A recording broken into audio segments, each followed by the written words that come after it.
రాష్ట్రంలో అమృత్ పథకం అమల్లో లోపాలున్నాయని, గ్రామీణ రహదారుల నిర్వహణ సరిగ్గా లేదని కాగ్ స్పష్టం చేసింది. కళ్యాణలక్ష్మితో పాటు రేషన్ బియ్యం పంపిణీలో అనర్హులకు లబ్ధి జరిగిందని తెలిపింది.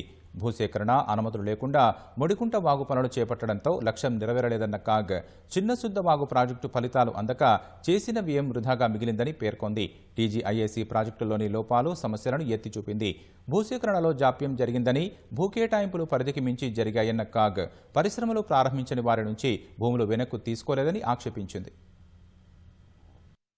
Comptroller and auditor general CAG నివేదికలను రాష్ట్ర ప్రభుత్వం శాసనసభలో ప్రవేశపెట్టింది. 2021-22 ఆర్థిక సంవత్సరంలో రాష్ట్ర సాధారణ, సామాజిక, ఆర్థిక రంగాలకు సంబంధించిన పనితీరు, పరిశీలన అంశాలతో పాటు సిఫారసులను అందులో పొందుపరిచింది. కేంద్ర ప్రభుత్వ పథకమైన అమృత్ రాష్ట్రంలో అమలు తీరుతెన్నులపై కాగ్ కీలక వ్యాఖ్యలు చేసింది. పథకంలో అమల్లో లోపాలు ఉన్నాయని, పురపాలక సంస్థలు, పబ్లిక్ హెల్త్ ఇంజనీరింగ్ విభాగం మధ్య సమన్వయం లేదని, సరైన ప్రణాళిక లేకపోవడం వల్ల పనులు పూర్తి కాలేదని పేర్కొంది. నీటి సరఫరా ప్రాజెక్టులకు సంబంధించి క్షేత్రస్థాయి వాస్తవ పరిస్థితులను పరిగణలోకి తీసుకోకుండా డిపిఆర్లు రూపొందించారని, దాంతో లక్ష్యాలు సాధించలేదని తెలిపింది. గ్రామీణ రహదారుల నిర్మాణంలో పలు లోపాలు ఉన్నట్లు కాగ్ గుర్తించింది. తగిన సర్వేలు లేకుండా పలు రహదారుల పనులు ప్రారంభించారని, కొన్ని చోట్ల అటవీ అనుమతులు లేక పనులు ముందుకు సాగలేదని తెలిపింది. బ్రిడ్జ్ కమ్ చెక్ డ్యాం పనులు పూర్తి కాకపోవడంతో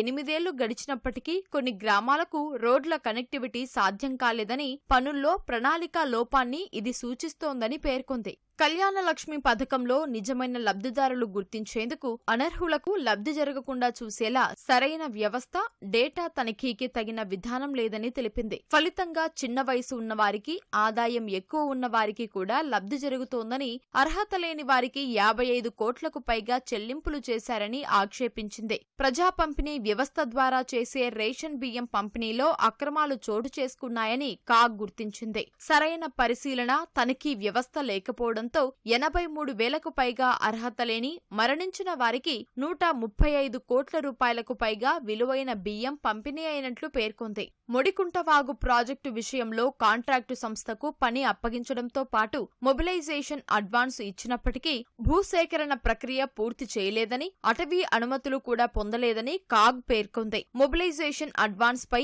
6 కోట్లకు పైగా అదనపు వడ్డీని వసూలు చేయలేదని, నీటిపారుదల శాఖ జాప్యంతో గుత్తేదారుకు అనుచిత లబ్ధి చేకూరిందని ఆక్షేపించింది. భూసేకరణ, పునరావాస ప్రక్రియ పూర్తి చేయకుండా ఆదిలాబాద్లో చేపట్టిన చిన్న సుద్దవాగు ప్రాజెక్టు పూర్తి కాకపోగా 16 ఏళ్ల తర్వాత కూడా లక్ష్యం నెరవేరలేదని తప్పుపట్టింది.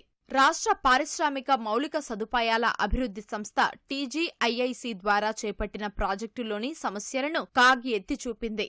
జహీరాబాద్ నిమ్స్, హైదరాబాద్ ఫార్మాసిటీ కోసం భూసేకరణలో 5 ఏళ్ల నుంచి 7 ఏళ్ల వరకు జాప్యం జరిగిందని, దాంతో ఆశించిన పెట్టుబడులు, ఉపాధి కల్పన లక్ష్యం నెరవేరలేదని పేర్కొంది. నిమ్స్ భూసేకరణ కోసం హడ్కో నుంచి తీసుకున్న రుణంలో 317 కోట్లను ఇతర అవసరాలకు మళ్లించినట్లు గుర్తించింది. కార్పొరేషన్కు చెందిన 53,474 ఎకరాల భూముల్లో పీరియాడికల్ సర్వే చేయలేదని తెలిపింది. మంత్రివర్గ ఉపసంఘ నిర్ణయాలకు భిన్నంగా పరిధిని దాటి అవసరానికి మించి భూ కేటాయింపులు చేయడంతో సదరు కంపెనీలకు కోట్లాది రూపాయల లబ్ధి జరిగిందని పేర్కొంది. మైనారిటీ విద్యార్థుల్లో ఐటీ నైపుణ్యాలను పెంపొందించేందుకు, ఉర్దూ భాషను ప్రోత్సహించేందుకు ఉద్దేశించిన శిక్షణా కేంద్రాలు, గ్రంథాలయాలతో కూడిన ఉర్దూ కంప్యూటర్ శిక్షణా కేంద్రాలను ఉపయోగించకపోవడంతో ప్రజాధనం వృధా అయిందని పేర్కొంది. కామారెడ్డి జిల్లా బిచ్కుంద, దోమకొండ, సంగారెడ్డి జిల్లా నారాయణఖేడ్, యాదాద్రి జిల్లా చౌటుప్పల్లో స్టేడియాల నిర్మాణాలు పూర్తి కాకపోవడాన్ని